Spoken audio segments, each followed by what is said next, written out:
आज हम odd intimations of immortality के बारे में पढ़ेंगे।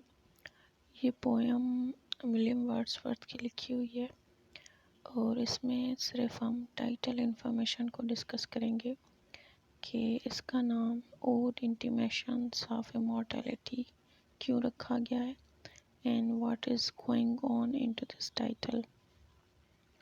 तो जब विलियम वर्ड्सवर्थ ने ये काम मुकम्मल किया था 1804 में, तो उन्होंने इसको सिंपली ऑड का नाम दिया था।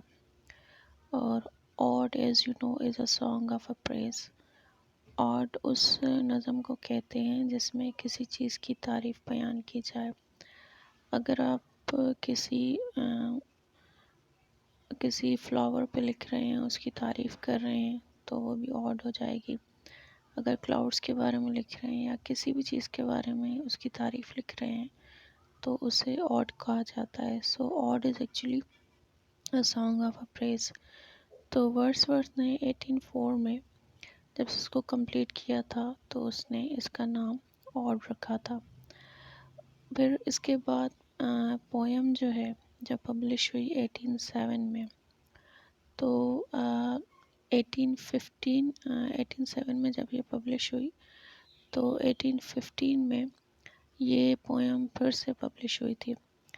तो वर्ड्सवर्थ जो हैं उन्होंने इनका नाम एक्सपॉन्ड कर दिया और ऑड से लेकर intimations of immortality from recollections of early childhood रख दिया। अब इस पूरे टाइटल को अगर हम देखें तो हमें इसकी पूरी थीम समझ में आ जाती है कि आगे चल के पोएम में क्या लिखा हुआ होगा। तो ऑड तो is clear enough that it is a song of the praise. Now let's talk about the intimations. Intimations का मतलब होता है किसी चीज़ को में हिंट देना, किसी चीज़ की तरफ इशारा करना, किसी चीज़ को किसी चीज़ से लिंक करना, या फिर कोई इनडायरेक्ट किस्म की सजेशंस देना। तो इंटीमेशंस का मतलब ये हो गया। अब अब है intimations of immortality. Immortality as you know something which is not mortal, जो लाफानी हो, जो कभी ना ख़त्म होने वाला हो, जो हमेशा रहने वाला हो। अब इंटीमेशंस तो हो गया linking, hint and indirect suggestion and immortality, something which is not mortal. अच्छा, intimations of immortality from recollections of early childhood.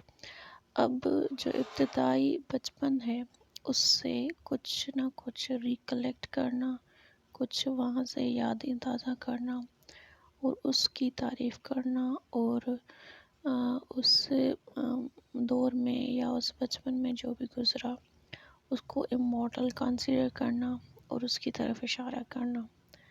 अब आपको पूरा टाइटल समझ में आ गया होगा कि इस पूरे टाइटल का मतलब क्या है और आगे इस पोएम में क्या लिखा हुआ होगा। तो इसका पूरा टाइटल यही है कि तारीफ़ बयान की गई है उस चीज़ की, उस बचपन की या उस अर्ली चाइल्डहुड की, और अर्ली चाइल्डहुड की उन यादों की तारीफ़ बयान की गई है जो इमॉर्टल हैं, जो कभी ना ख़त्म होने वाली हैं, जो हमेशा रहने वाली हैं। उनकी तरफ इशारा है, उनकी तरफ लिंक हुआ जा रहा है और उनको सोचते हुए कुछ इनडायरेक्ट सजेशंस दी जा रही हैं। तो जब हम आगे चल के पोएम को पढ़ेंगे तो हमें पूरा समझ में आ जाएगा, जबकि ये टाइटल से ही बहुत सारी बातें क्लियर हैं कि आगे पोएम में यही होगा कि पोएट जो है वो अपनी अपनी जवानी में या अपनी ओल्ड एज में अपने बचपन को रिकलेक्ट कर रहा है, उसको याद कर रहा है, और फिर ये कंसीडर कर उस अपने बचपन को लिंक कर रहा है अपनी ओल्ड एज से, और अपने बचपन को इमॉर्टल कंसीडर कर रहा है, और इमॉर्टल कंसीडर करते हुए उसको उसकी तारीफ़ कर रहा है। तो this is about the title information. अब जो क्रिटिक्स हैं, जब वर्ड्सवर्थ ने शुरू में इसको ऑड बोला, फिर इसके बाद इसने पब्लिश कराया 1807 में, फिर रीपब्लिश कराया तो इसने इसका नाम ode intimations of mortality from recollections of early childhood रखा। उसके बाद जो है कुछ क्रिटिक्स हैं, उन्होंने उसको रीड किया, तो आज उसका नाम जो है सिंपली है इंटीमेशंस ऑफ इमॉर्टेलिटी। ये क्वेश्चन पूछा जा सकता है कि what is the full title name of intimations of mortality or odd intimations of mortality.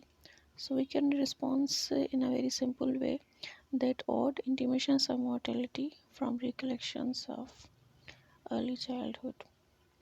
So this is a little information about the title, and इंशाल्लाह जब आगे चल के हम ये पोएम पढ़ेंगे तो हमें समझ में आ जाएगा कि इस पोएम में क्या था। Thanks for watching.